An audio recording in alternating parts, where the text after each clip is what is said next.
हाँ जी सर। तो हमने अभी सारी साइंटिफिक मैनेजमेंट के प्रिंसिपल पढ़ लिए जो कि हमें एफडब्ल्यू टेलर ने दिए थे, जिसका था harmony not discord, science not rule of thumb, cooperation not individualism and development of each employee और personal to their maximum of efficiency.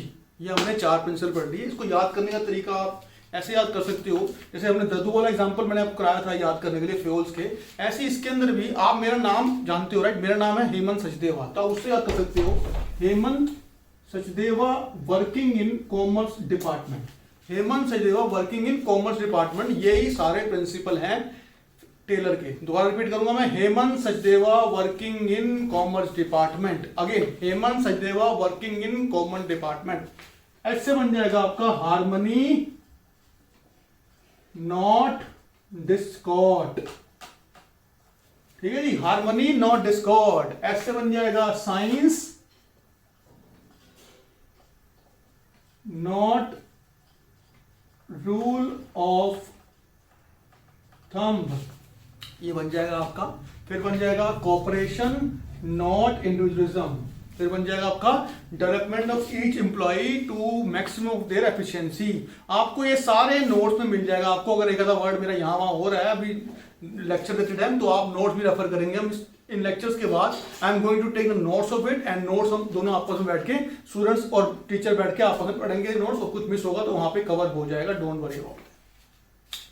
अब मैंने आपको ये बोला था कि फ्योल ने सिर्फ 14 प्रिंसिपल दिए थे, लेकिन as far as Taylor is concerned, Taylor ने क्या किया था, 4 प्रिंसिपल दिए थे। उस 4 प्रिंसिपल के कॉम्प्लीमेंट करते हुए उसने 8 टेक्निक भी दी थी, right. Those 8 techniques are very important for the course. Those 8 techniques, उसमें से 1 या 2 टेक्निक आपको बोर्ड के एग्जाम में दिख जाएंगी अभी कमिंग बोर्ड में, जो कि डिले हो गया है कोरोना वायरस की वजह से। उसके अलावा आपको या आपका जो बोर्ड आएगा, जो 2021 में बोर्ड आएगा, उसमें भी आपको ये क्वेश्चन पक्का पक्का पक्का दिखेगा, चाहे आपका यूनिट टेस्ट हो, प्री बोर्ड हो, बाई ईयरली टेस्ट हो, कुछ भी टेस्ट, जहां भी आपके टेस्ट होंगे, इसका क्वेश्चन अगर ये आपके चैप्टर आपके कोर्स में आ रहा है तो इसका एक क्वेश्चन आपको दिखेगा ही दिखेगा। एनीवेज, मैं लिख देता हूं टेक्निक ऑफ मैनेजमेंट, यहां पे मैं इसको साफ कर देता हूं क्योंकि हमने याद कर लिया अच्छी तरह, तो इसको मैं यहां समझा दूंगा आपको, आराम से हो जाएगा। ये याद करने का तरीका ही बताऊंगा आपको मैं, बहुत आसान तरीका है मैंने निकाला हुआ याद करने का। कुछ नहीं करना है आपको, सिर्फ वीक के डेज याद रखने हैं। जैसे मैंने एक तरीका निकाला, इसकी पहली टेक्निक है S&S है, तो आप याद कर लोगे सैटरडे एंड संडे। ठीक है, टेक्निक दी है टेलर ने पहली S&S, सैटरडे एंड संडे। उसको मैं बताऊं क्या मतलब है इसका। उसके बाद है मंडे, मंडे को हमारी 2 क्लासेस होंगी, इसका मतलब है 1 मंडे हो रहा है, यानी 2 M से 2 मिलेंगे आपको मतलब। ठीक है, उसके बाद आपको ट्यूसडे को टेस्ट देना पड़ेगा, तो एक टी से भी वर्ड मिलेगा आपको यहाँ पे। क्या क्या हो गया, सैटरडे संडे मंडे को 2 क्लास रहेंगी आपकी, ट्यूसडे को टेस्ट होगा, और वेडनेसडे भी बताया जाएगा क्या मतलब है। पर वेडनेसडे टेक्निक नहीं है, वेडनेसडे जो है वो वर्क स्टडी बोलते हैं इसको, वो किसी का टोटल है, एक्चुअल में सेपरेट टेक्निक नहीं है, लेकिन फिर भी मैंने लिख दिया यहाँ पे। एनीवेज आगे बढ़ते हैं। सैटरडे संडे मंडे को 2 क्लास, ट्यूसडे को 1 क्लास या टेस्ट बोल दो उसको, ट्यूसडे को टेस्ट होगा आपका। उसके बाद आपको मिलेगा फ्राइडे को भी 2 क्लासें होंगी, यानी फ्राइडे भी आपके 2 हैं यहाँ पे। और जिसने भी मेरा ट्यूसडे को टेस्ट नहीं दिया उसको मैं डंडे से पिटाई करूंगा, तो एक डी मैंने और डाल दिया। क्या क्या दोबारा रिपीट करता हूं मैं, सैटरडे संडे मंडे को 2 क्लास, ट्यूसडे को टेस्ट होगा आपका, फ्राइडे को भी 2 क्लास होंगी, और जिसने भी मेरा ये शेड्यूल या जिसने मेरा टेस्ट पूरा नहीं दिया उसको मैं डंडा मारूंगा। ये मैंने एक शॉर्टकट बना रखा है याद करने के लिए। दोबारा रिपीट करो, Saturday Sunday Monday Monday, Saturday Sunday Monday Monday, Tuesday Friday Friday, और फिर डंडा पड़ेगा। ये सारी टेक्निक ऑफ मैनेजमेंट है। कैसे है मैं आपको दिखाता हूं, अगर आप यहां देखोगे मैंने लिख भी रखी है यहाँ पे। पहला है S&S से क्या बनता है, स्टैंडर्डाइजेशन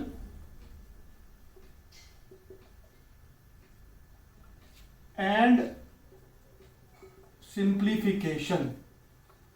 लैंडस्केप पे ले लो वीडियो, बड़ा दिखेगा आपको अगर मोबाइल में चेक कर रहे हो तो। M से बनता है मोशन स्टडी, दूसरे M से बनता है मेथड स्टडी, T से बनता है टाइम स्टडी, दो एफ है, एक एफ से बनता है फंक्शनल फोरमैनशिप, फंक्शनल फोरमैनशिप, एक एफ से बनता है fatigue study, fatigue study, last में बनता है डिफरेंशियल पीस वेज सिस्टम। ये टेक्निक्स है सारी। अगेन सैटरडे संडे मंडे को 2 क्लासें हैं हमारी, ट्यूसडे को टेस्ट मार दिया, फ्राइडे को भी 2 क्लास हैं, फ्राइडे को 2 क्लास हैं आपकी, और एक आपको अगर मेरे टेस्ट नहीं दोगे आपको डंडा पड़ेगा। तो इससे आपको याद करने में आसानी रहेगी। मैं यहाँ सर्कल कर रहा हूं इसको, जो मेरे शॉर्टकट्स हैं ये मैंने सर्कल कर लिया है, आप भी अपने हिसाब से इसको याद कर लोगे। अब आपको ये आसान लगेगा, ठीक है। अब ये करके मैं आपको सारी स्टडीज बताऊंगा क्या मतलब है इन चीजों का। सबसे पहला सबसे आसान जो मेन फंडामेंटल था वो है मेथड स्टडी। ये साइंटिफिक प्रिंसिपल होगी, साइंटिफिक मैनेजमेंट होगी, टेलर का मेन फंडामेंटल है वो स्टडी में कवर करता है। ये क्या बोलता है, ये replica of science not rule of thumb है। ये क्या बोलता है कि आपको जो भी काम मिला है उस काम को प्रॉपर आप एक्सपेरिमेंट ऑब्जर्वेशन करके स्टडी करोगे, उसके काम को निकालने कैसे करना है आपने, उस काम करने को तरीके को आप पूरा स्टडी करोगे, मेथड को स्टडी करोगे। उस स्टडी करने के बाद आप जज करोगे किसमें कम पैसा लग रहा है, किसमें कम टाइम लग रहा है, वही आपको मेथड चूज करना है। उस मेथड को चूज करने के बाद वो मेथड आप अप्लाई करो। That is all about method study, जो मेन फंडामेंटल था टेलर का, जो पहले प्रिंसिपल में कवर था, science not rule of thumb. अगला टाइम स्टडी। टाइम स्टडी से क्या मतलब है आपका, नाम से ही लग रहा है टाइम स्टडी। जो भी काम आप कर रहे हो, राइट, काम करने के लिए आपको किसी ना किसी को आपको एक स्टैंडर्ड टाइम देना पड़ेगा, राइट, कि हाँ ये काम आपको इतनी देर में करना है। अगर आप इस देर से ऊपर जाते हो तो आपको तरीका बताया जाएगा कम ठीक स्पीड से काम करने का। अगर आप उस काम से जल्दी करते हो तो आपको इंसेंटिव मिलेंगे। तो उसके लिए ये टाइम स्टडी बहुत जरूरी है। टाइम स्टडी के अंदर मैं ऐसे एग्जांपल देता हूं आपको। मान लो मैं एक वर्क के साथ बैठा, वर्क को तो मेरे सामने प्रोडक्शन कर दूं, उसने प्रोडक्शन स्टार्ट किया तो स्टार्ट करते तो एक पेन की प्रोडक्शन करने में उसको 2 घंटे लग गए, ठीक है। उसने कोई ब्रेक नहीं लिया, नहीं बस एवरेज वर्कर। तो मैंने कहा ठीक है 2 घंटे लग गए, मैंने 2 दिन 4 दिन 5 दिन सेम स्टडी करी, तो 6 दिन में मैंने देखा उसको एवरेज में 2 घंटे लगते हैं एक पेन बनाने में। तो मेरे लिए वो एवरेज टाइम हो गया। ये सारी जो मैंने स्टडी करी है it comes under the time study. Clear है, टाइम स्टडी बहुत सिंपल चीज है। अगली फटीग स्टडी। फटीग स्टडी क्या मतलब है आपका, बहुत जरूरी चीज है। देखो पहले ये जो प्रिंसिपल बना है, ये प्रिंसिपल बना है 100 साल के पहले, राइट। उस टाइम क्या था, मैकेनिकल काम ज्यादा था, मतलब फिजिकल वर्क बहुत ज्यादा होता था। मशीन इतना जल्दी काम नहीं करती थी, ज्यादा काम लेबर इंटेंसिव टेक्निक होता था। तो होते क्या थे, जो वर्कर थे वो काम करते थक जाते थे पूरी तरह, ठीक है। फिर भी मैंने कहा नहीं काम करो। यहाँ पे टेलर बीच में आया, टेलर ने कहा नहीं ऐसे नहीं चलेगा। अगर आप एक बंदे को लगातार 8 घंटे काम दे रहे हो, तो उसने स्टडी की इसकी, बंदे को 8 घंटे काम दिया गया, 8 घंटे में ही was not able to produce 4 pen. Logically he should be able to produce 4 pens because 1 pen takes 2 hours. लेकिन he was not able to produce 4 pens. He was generally able to produce 3 pen. Okay. तो उसने ऐसा हो क्यों रहा है, जब एक बंदा 2 घंटे में काम कर रहा है लगातार तो वो 1 पेन बना रहा है, लेकिन वही बंदा अगर 8 घंटे काम कर रहा है तो उसको 3 पेन क्यों बनते, 4 क्यों नहीं बनते। ये कहीं ना कहीं गड़बड़ लगी उसको। तो उसने क्या किया, उसने देखा कि उसको बैठा वर्कर के साथ, उसने देखा कि बंदा थक जाता है 2 घंटे बाद। 2 घंटे बाद उसको थकावट होती है, उसके हाथ स्लो चलते हैं, बहुत स्लो होते हैं, तीसरे में और स्लो, चौथे घंटे में और स्लो, 5वें में और स्लो, करते एंड में जाके वो बिल्कुल ही लूज हो जाता है, काम नहीं कर पाता तरीके से, राइट। तो ये देखते हुए उसने फिर एक उसने टेक्निक निकाली। उसने कहा नहीं ऐसे नहीं चलेगा, आपको हर बंदे को 2 घंटे या 1-1.5 घंटे के बाद 10 या 5 मिनट का ब्रेक देना ही पड़ेगा। तो instead of you calling a person for 8 hour, you call a person for 9 hour and that 1 hour you can give the break in between the time. तो logically he should work for 8 hour, लेकिन हर 1 घंटे के बाद उसको 10 minute का break दो, फिर 4 घंटे के बाद 10 मिनट का और ब्रेक दो, फिर एक लंच टाइम का ब्रेक दो, फिर एंड में एक चाय का ब्रेक दो उसको। तो ये करते उसने 1 घंटे का ब्रेक टाइम निकाला। ये निकाला उसने फटीग स्टडी से। ये जब उसने टेक्निक जो अप्लाई करी वर्कर के ऊपर, तो उसने देखा जो एक बंदा एक दिन में 3 पेन बना पा रहा था, अब वही बंदा इस फटीग स्टडी के कारण, इसको इंप्लीमेंटेशन करने के कारण, उसको ब्रेक टाइम देने के कारण वो आज की डेट में 4 पेन बना पा रहा है। तो ये बड़ी कामयाब स्टडी थी और ये सिर्फ मैकेनिकल वर्कर के लिए नहीं होती, ये ब्रेन वालों जो भी वाइट कलर जॉब होती हैं, जो मतलब दिमाग से काम करते हैं, उनके लिए बहुत जरूरी है। हर 2 घंटे में आज की डेट में सारी कंपनी, जितनी भी वर्ल्ड में कंपनियां हैं, इसी टेक्निक को फॉलो करते हुए हर बंदे को 2 घंटे का ब्रेक, 2 घंटे के बाद एक 5-10 मिनट का ब्रेक देते हैं। क्लियर है बच्चों? ये बहुत जरूरी है। आपके स्कूल के अंदर भी आपके टीचर अगर 1 घंटे का सेशन देते हैं, फिर 1 घंटे का सेशन देते हैं, उनको भी 10-5 मिनट का ब्रेक मिलना बहुत जरूरी है। अगर नहीं मिलता तो they will not be able to produce the proper efficiency level of studies to you. ठीक है जी? तो ये है फटीग स्टडी। इस फटीग स्टडी में ये क्लियर किया गया, ये भी खत्म हो गया हमारा। ठीक है? टाइम स्टडी भी खत्म हो गया हमारा। ठीक है? अच्छा, अगला है जी मोशन स्टडी। वो क्या होता है? मोशन स्टडी इतनी जबरदस्त स्टडी है, ये इतना दिमाग था टेलर के अंदर। उसने क्या किया, उसने देखा, he sat with the worker for around 20 days, 30 days, 1 month। तो उसने देखा कुछ काम करते टाइम एक मैनेजर, राइट, या एक वर्कर की बात चल रही है तो वर्कर की बात करेंगे। वर्कर काम करते टाइम कुछ मोशन ऐसे कर रहा है जिसकी कोई जरूरत नहीं है, उसको अगर इंप्रूव कर दिया जाए तो उसका जो फालतू टाइम लग रहा है उस मोशन को करने में, वो टाइम बच जाएगा, जिससे हमारी प्रोडक्टिविटी बढ़ जाएगी। क्या मतलब? मैं एग्जांपल देता हूं आपको। मान लो एक वर्कर है, मैं वर्कर हूं मान लो, ठीक है? मैंने काम करना शुरू किया। अब मैं क्या कर रहा हूं, ये मेरी मशीन है, यहां मैंने मशीन पे काम कर रहा हूं, राइट। अब मशीन पे काम करने टाइम क्या कर रहा हूं, एक टूल साइड में पड़ा हुआ है, ठीक है, टूल बॉक्स पड़ा हुआ है। वो tool box is a common tool box, right, that is common tool box है। उसमें क्या कर रहा हूं, मैं यहाँ काम करता हूँ, हथौड़ी से मैंने कुछ मतलब ठोका, या मैंने आरी से कुछ काटा, या मैंने कुछ नट बोल्ट टाइट किए, फिर मैं टूल वहां रखने गया, यहाँ मैंने टूल रखा, टूल उठाया, फिर टूल रखा, फिर टूल उठाया, फिर टूल रखा। तो मैं कुछ ना कुछ जो है आपकी ये फालतू की मोशन कर रहा हूं। तो उसने कहा ये क्या चक्कर है, नहीं चलेगा यार, क्यों ना, उसने सोचा क्यों ना मैं ये जो टूल बॉक्स दिया हुआ है सबको कॉमन, क्यों ना मैं सबको एक सेपरेट टूल बॉक्स दे दूं, और वो टूल बॉक्स मैं उसके जहां पे उसका वर्किंग एरिया वहीं पे अटैच कर दूं कि ये टूल बॉक्स हेमंत सचदेवा का है, राइट। अब उससे क्या हुआ, ये जो बेकार की जो मैं मोशन कर रहा था वहां जाने की, लाने की, जाने की, लाने की और वेट करने की, क्योंकि टूल बॉक्स कॉमन था उस टाइम, सब वेट करते थे टूल के, कभी कोई टूल कोई यूज कर रहा है, कभी कोई टूल कोई यूज कर रहा है, तो they are waiting for that tool, right. Now that motion is reduced. अब क्या हुआ, टूल बॉक्स यहां लग गया। अब जो मैं सीढ़ी पे हूं, मान लो मैं चढ़ के काम कर रहा हूं, ऊपर तो मैं उतर रहा हूं, नीचे उतर रहा हूं, फिर वापस ऊपर आ रहा हूं, तो ये मोशन फालतू की थी, ये हट गई। क्लियर है? ये मोशन स्टडी का बहुत फायदा हुआ था, खासकर फोर्ड कंपनी ने ये बहुत टेक्निक यूज करी है। Ford company, I hope you understand Ford companies of manufacturer of cars. उसने एक असेंबली लाइन यूज की थी, जो मैंने एग्जांपल दिया, that is as good as assembly line. उसने भी ऐसी टूल बॉक्स आज की डेट में अगर आप देखोगे आज भी फॉलो हो रही है, वो असेंबली लाइन फॉलो करते हैं, मतलब हर बंदे का टूल बॉक्स सेपरेट होता है। तो ये तब से चली हुई स्टडी है और आज भी यूज हो रही है। फिर इसके अंदर एक एनसीईआरटी में दिया हुआ है कि मोशंस होती कितनी तरह की है। मोशंस होती है बेटा, एक प्रोडक्टिव मोशन, एक अनप्रोडक्टिव मोशन, ठीक है, और एक बीच की भी होती है इंसिडेंटल, ठीक है, होएगी होएगी, नहीं होएगी नहीं होएगी, ठीक है। अब प्रोडक्टिव क्या हुई कि जो मैं या ठोक रहा हूं थोड़ी से, दैट इज प्रोडक्टिव मोशन, ये तो करनी पड़ेगी, इसको नहीं डाल दिया। अनप्रोडक्टिव क्या थी, मैं वहां गया, मैंने टूल लेके आया, मैंने टूल से काम किया, फिर टूल मैंने काम किया, फिर मैं रखने गया, तो लाना और रखना यहाँ पे अनप्रोडक्टिव है, ठीक है। इंसिडेंटल क्या हो गई, ठीक है, जैसे इंसिडेंटल एग्जांपल देता हूं मैं, जैसे हम सब्जी लेने जाते हैं, ठीक है, अब मैं सब्जी लेने गया, राइट, तो मेरा वहां तक जाना दैट इज इंसिडेंटल, कि मैं वहां तक जाऊंगा और वापस वहां से आऊंगा, राइट। तो इट कैन बी लाइक, मैं इसको प्रोडक्टिव कर भी सकता हूं और नॉन प्रोडक्टिव कर सकता हूं। मतलब क्या है मेरा, कि क्यों ना मैं, जो कि आज की डेट में क्या हो रही है, सारी जो भी शॉप्स वाले हैं वो सारे ऑनलाइन आपको ऑर्डर लेते हैं, तो आपका वो जाना बच गया, राइट। तो उन्होंने क्या किया, इंस्टेड ऑफ मान लो 100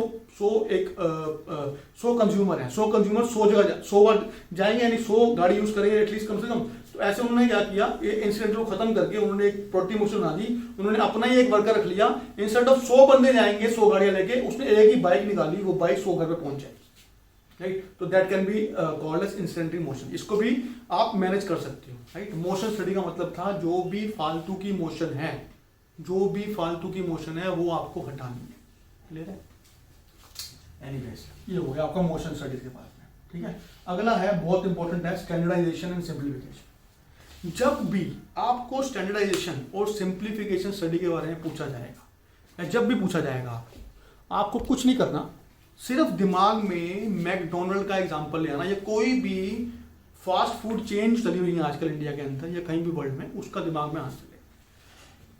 नाम से लग रहा है स्टैंडर्डाइजेशन। क्या मतलब है? आपको कोई एक स्टैंडर्ड, किसी भी चीज को प्रोडक्शन करने में आपको एक स्टैंडर्ड मेंटेन करना है। ये ना हो कि मॉडल टाउन, आजादपुर, शालीमार बाग, ISBT में 5 मान लो 4 मान लो मैकडोनल्ड खुले हुए हैं और कोई बना रहा है इतने साइज का बर्गर, कोई बना रहा है इतने साइज का। ये नहीं चलेगा। उसने कहा नहीं, ये नहीं चलेगा। सबको एक स्टैंडर्ड मेंटेन करना पड़ेगा, सबको एक टेस्ट का स्टैंडर्ड मेंटेन करना पड़ेगा, ताकि एक ही तरह का स्टैंडर्ड हर जगह पे यूज हो। पहला पॉइंट है। दूसरा क्या है? एक पॉइंट NCERT में, to establish interchangeability of manufactured part. इसका क्या मतलब है? ये ऑब्जेक्टिव बता रहा हूं आपको स्टैंडर्डाइजेशन के। पहला तो वही था कि एक फिक्स तरह का आपको स्टैंडर्ड मेंटेन करना पड़ेगा। दूसरा है to establish interchangeability of manufactured and parts and product. क्या मतलब है इसका? कार लेते हैं लोग, ठीक है, फोर्ड ने कार बनाई, ठीक है, सबने कार ली, तो ये टेलर ने समझाया फोर्ड कंपनी को कि भैया आपको कार ऐसी बनानी है, कल को कार में अगर आपको कोई टायर खराब हो जाए या फट जाए या पंचर हो जाए, राइट, तो ये ना हो कि पूरी की पूरी गाड़ी चेंज करनी पड़ जाए बंदों को। तो आप वो कार का साइज, टायर की जहां पे रिम लगता है, टायर का साइज आप इतना बनाओगे स्टैंडर्ड कि आपको पूरी कार चेंज करनी ना पड़ जाए। उसका एक मैन्युफैक्चर्ड पार्ट जो है, जो कि टायर है इस केस के अंदर, वो ही चेंज करके आपका काम चल जाए। पंचर में ले लो, ऐसा ना हो टायर के अंदर कील घुस गई, ठीक है, कील घुसने में ये ना हो कि आपको पूरे का पूरा टायर चेंज करना पड़ जाए। आप ऐसा मैन्युफैक्चर करो कि आसानी से उस टायर के अंदर ट्यूब लगी हुई है वो ट्यूब चेंज करके मेरा काम चल जाए। ये मतलब है to establish interchangeability of manufacture parts and products. अगला, और जितनी भी क्वालिटी मेंटेन करनी है वो भी एक स्टैंडर्ड होनी चाहिए। ये नहीं है कि एक बर्गर बनाया उसमें टिक्की नहीं डाली, एक बर्गर बनाया उसमें टमाटर नहीं डाला, एक बर्गर बनाया उसमें आपने लेट्यूस नहीं डाला, एक में चटनी नहीं डाली, ये नहीं चलेगा। आपको एक स्टैंडर्ड मेंटेन करना ही पड़ेगा। याद रखना, जब भी स्टैंडर्डाइजेशन एंड सिंप्लीफिकेशन आ जाता है, आपका दिमाग चुपचाप चला जाए मैकडोनल्ड की तरफ। जो मैकडोनल्ड फॉलो कर रहा है वो ये टेक्निक बहुत फॉलो कर रहा है। अगला है, और परफॉर्मेंस के अंदर भी आपको स्टैंडर्ड मेंटेन करवाना पड़ेगा, ताकि आप क्या होगा, मैन हो या मशीन हो, उनकी परफॉर्मेंस भी अब स्टैंडर्ड रूप में जाएंगी। तो 4 तरह के इसके आपके ऑब्जेक्टिव हैं। What are the objective of standardisation and simplification? Basically standardisation के ऑब्जेक्टिव दिए हैं आपके NCERT के अंदर। पहला है to reduce a given line और product to fix type, size and characteristics. एक फिक्स समझिए स्टैंडर्ड मेंटेन करना है। दूसरा है to establish interchangeability of manufacture parts and product. तीसरा है to establish standard of excellence and quality in material. चौथा है to establish standard of performance of man and machine. ये चारों आपको नोट्स में दिख जाएंगे, NCERT में लिखे हुए हैं। ये कई बार अलग से क्वेश्चन आ जाता है। स्टैंडर्डाइजेशन एंड सिंप्लीफिकेशन को एक्सप्लेन करो 6 नंबर में, 4 नंबर में, 3 नंबर में, तो वहां पे आपको इसके ऑब्जेक्टिव देना बहुत जरूरी है। अगला है सिंप्लीफिकेशन। क्या मतलब है सिंप्लीफिकेशन का? सिंप्लीफाई करो काम सिंप्लीफाई कैसे होगा बताओ? सिंप्लीफाई काम तभी होगा जब वैरायटी ऑफ प्रोडक्ट होंगे ना, वो कम होंगे। ये ना हो कि मैकडोनल्ड आया, ठीक है, उसने, अगर आप देखोगे मैकडोनल्ड का एग्जांपल बहुत अच्छा एग्जांपल में, उसने क्या किया हुआ है, he has only 5 to 6 varieties of burger. ये नहीं कि 50 वैरायटीज है बर्गर की। जैसे आपने कई बार कुछ डोसा, साउथ इंडिया में अगर देखते हो आप, डोसे की एक शॉप है, ठीक है, डोसे की शॉप के अंदर आप देखोगे 99 टाइप्स ऑफ डोसा लिखा हुआ है। 99 टाइप्स ऑफ डोसा। ऐसा बिजनेस बहुत कम चलता है। क्या मतलब है मेरा? 99 टाइप्स ऑफ डोसा बनाने के लिए उसको 99 टाइप्स ऑफ इनपुट रखने पड़ेंगे अपने पास, ठीक है। तो यही टेलर ने बोला ऐसे नहीं चलेगा। आपको वैरायटी को एक सिंपल करने के लिए कम करो वैरायटी को, ठीक है। और क्या करो, जो जैसे एग्जांपल डोसे का दिया मैंने आपको, तो डोसे जितने बनते हैं आप स्टडी करो 2 महीने के अंदर। 2 महीने में आप स्टडी करके पता लगेगा कि हाँ 20%, 30%, 40% डोसे तो बनते ही नहीं, कोई ऑर्डर ही नहीं देता, तो क्यों ना उसको हटा ही दिया जाए, अपने मेन्यू से उसको उठा दो। इसको बोलते हैं सिंप्लीफिकेशन। मतलब क्या है? It deals with the reduction of extra variety. Simplification deals with the reduction of extra variety, dimension, size, ठीक है। It definitely will bring more efficiency in the organisation. Cost cutting आपकी होएगी, प्रॉफिट आपका increase होएगा। ये है आपका standardisation and simplification. Clear है जी? आपका 2 रह गए, बहुत इंपॉर्टेंट है ये कोर्स के लिए। Functional foremanship and differential piece weight system. Differential piece wage system, नाम से क्या लग रहा है? डिफरेंशियल पीस वेज सिस्टम, मतलब ये वेज सिस्टम में डिफरेंस लाने की बात कर रहा है। क्या कर रहा है? वेज सिस्टम में डिफरेंस लाने की बात कर रहा है। क्या मतलब है इसका? उसने ये बोला जो वर्कर अच्छा काम कर रहे हैं उसको आपने बहुत अच्छा देना है, ठीक है। जो एवरेज काम कर रहे हैं उसको आपने एवरेज देना है, ठीक है। और जो बेकार काम कर रहे हैं उसको आपने बहुत बेकार देना है। क्या मतलब है मेरा? मान लो अभी हमने टाइम स्टडी करी है, हमने मोशन स्टडी करी, मेथड स्टडी कर ली, वर्ड स्टडी सब हमने कर लिया है। उस स्टडी से हमको ये पता लगा, बेटा ये पता लगा, ध्यान से देखना है बोर्ड की तरफ, कि एक वर्कर अगर काम करता है तो वो 2 घंटे में एक पेन बनाता है, ठीक है। ये एक एवरेज टाइम है, एवरेज टाइम, ठीक है जी। ये आपका एक एवरेज टाइम है, ठीक है। अब ये एवरेज टाइम है तो वो 2 घंटे में एक पेन बनाता है, राइट। तो जो बंदा एवरेज टाइम ले रहा है उसको बोला जाएगा कि उसको मिलेंगे 50 रुपीज पर पेन, ये उसको मिलेगा, ठीक है। कोई अगर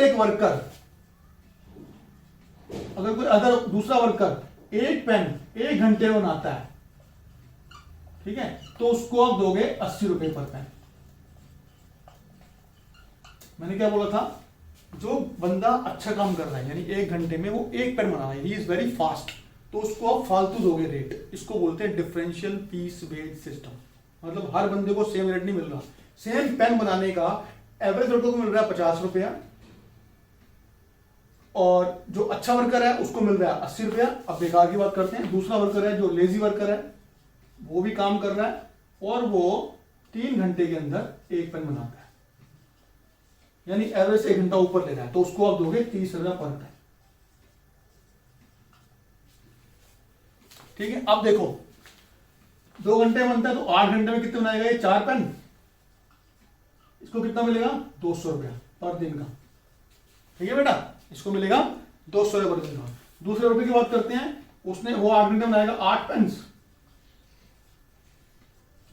उसको अगर मैं एवरेज टाइम जो नॉर्मल दिया हुआ है अगर मैं वैसे डिस्कस करूंगा तो उसको मिलेगा 8 पेन टू 50 400 रुपया। लेकिन ये डिफरेंशियल पीस सिस्टम नहीं है। उसने कहा जो अच्छा बनाता है उसको बहुत अच्छा दो, तो यहां उसको मैं रेट दूंगा 8 इंटू 80 560 रुपीज। तो instead of 400 rupees he is now earning 640 rupees, right. तो उसको एवरेज में 400 मिलना चाहिए था, उसको मिल रहा है 640, ठीक है। अच्छा लोअर पे आ जाओ, देखते हैं क्या करते हैं। लोअर एक पेन बना 3 घंटे में, उसको कितना मिलना चाहिए था? 50 रुपया, राइट। तो वो 3 घंटे में बना रहा है, मान लो वो 3 घंटे की जगह मैं कर लेता हूँ इसको 4 घंटे कर लेता हूँ। तो उसने 2 पेन बनाए, ठीक है। 2 पेन से उसको मिलना चाहिए था 100 रुपया, राइट। मिलना कितना चाहिए था? 100 रुपया, लेकिन मिल कितना रहा उसको? 60 रुपया। आप देखो, आपको नहीं लगता इससे कोई बंदा मोटिवेट होगा? देखो ये जब 8 घंटे काम कर रहा है, ये 8 घंटे काम कर रहा है, ये 8 घंटे काम करने में कितना कमा रहा है? 200 रुपया। ये वही 8 घंटे कमाने में कितना कर रहा है? 640 रुपया। और ये 8 घंटे में कितना कमा रहा है? 60 रुपया। तो तुमको नहीं लगता कि इसको देख के ये वाला वर्कर मोटिवेट होगा और इसको देख के ये वाला वर्कर मोटिवेट होगा? एग्जैक्टली आज के दिन में भी ये चीज फॉलो की जा रही है। जो भी अच्छा काम करता है, अच्छी कॉल स्टैंड करता है, अच्छी प्रोडक्शन करता है, अच्छे क्लाइंट हैंडल करता है, उसको इंसेंटिव दिया जाता है। ये इंसेंटिव वाली स्कीम इसी वजह से आई है। ये इंसेंटिव, आई रिपीट, ये इंसेंटिव वाली स्कीम जो चल रही है आज की डेट में, वो डिफरेंशियल पीस वेज सिस्टम की वजह से आई है। क्लियर है? जिसके अंदर एक मोटिवेशन मिलती है 60 वाले को और अच्छा काम करने की ताकि वो यहां तक पहुंचे, इसको मोटिवेशन मिलती है और अच्छा काम करने की ताकि वो यहां तक पहुंचे। तो अल्टीमेटली सबकी परफॉर्मेंस इंप्रूव होती ही होती है। याद रखना, ये जब भी आप कंपटीशन मार्केट में लाओगे, उस कंपटीशन से डेफिनेटली ये बंदों की परफॉर्मेंस इंप्रूव होती ही होती है।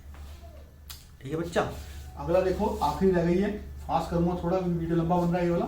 Functional foremanship. क्या? फंक्शनल फोरमैनशिप, नाम से ही लग रहा है, फॉरमैन, राइट, और फंक्शन। हर डिफरेंट फंक्शन का डिफरेंट फॉरमैन होना चाहिए। क्या मतलब है?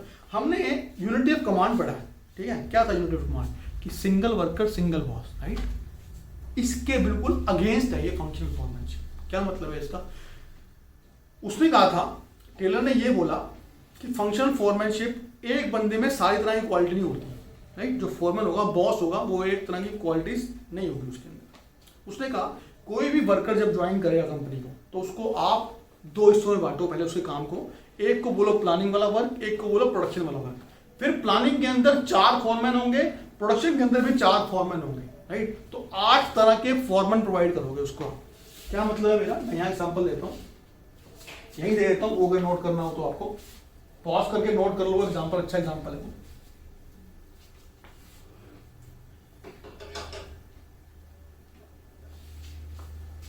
तो उसने क्या बोला? Functional foremanship, right? उसने कहा इसको 2 हिस्से में बांटो, एक को बोलो प्लानिंग और एक को बोलो प्रोडक्शन। प्लानिंग को बोलो dirt is clean by sir ji. बहुत आसान तरीका है मेरा, आजकल मैं फॉलो करता हूँ प्राइम मिनिस्टर साहब को। उन्होंने क्या निकाला हुआ है? स्वच्छता अभियान, ठीक है? उससे निकल रहा है कि dirt is getting clean by sir ji, right? तो इसको बोलते हैं, याद करने का तरीका आप ये यूज कर सकते हो। पहला है इंस्ट्रक्शन क्लर्क, फिर है रूट क्लर्क, फिर है टाइम एंड कॉस्ट क्लर्क, फिर है डिसिप्लिनेरियन। ठीक है? यहां पे सारे बॉस हैं, उस्ताद जी होते हैं ना प्रोडक्शन के अंदर, उस्ताद से आया बॉस वर्ड। स्पीड बॉस,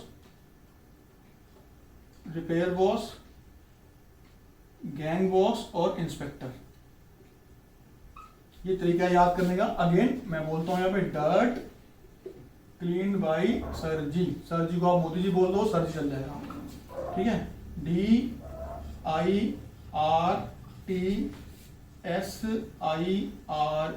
तरीका याद करने का। आप नाम बोलो dirt is clean by sir ji. These are the 8 types of foreman under functional foremanship technique of scientific management given by FW Taylor. Pause कर लो, इसको सोच लो, याद कर लो, लिख लो। आगे क्या काम क्या क्या होता है इनका? आसान है बहुत, नाम से लग रहा है डिसिप्लिनेरियन। क्या मतलब है? मेंटेन करना है डिसिप्लिन। तो इसकी ड्यूटी बनती है, ये बताएगा कि किस टाइम आपकी ब्रेक होगी, किस टाइम लंच टाइम होगा आपको, ठीक है? किस टाइम आपको आना है, किस टाइम जाना है। अगर आप नहीं आते तो he is the one who is going to scold you और whatever punishment he is going to give you, ठीक है? इंस्ट्रक्शन क्लर्क, सारी इंस्ट्रक्शन, कौन कहाँ बैठेगा, किस सीट पे बैठेगा, टूल बॉक्स क्या है उसका, काम कैसे स्टार्ट करना है उसने, मशीन कौन सी यूज करनी है उसने, कलर कौन सा यूज करना है आपने, कैसे काम करना है, ये सारी इंस्ट्रक्शन आपको इंस्ट्रक्शन क्लर्क देगा। बहुत सिंपल।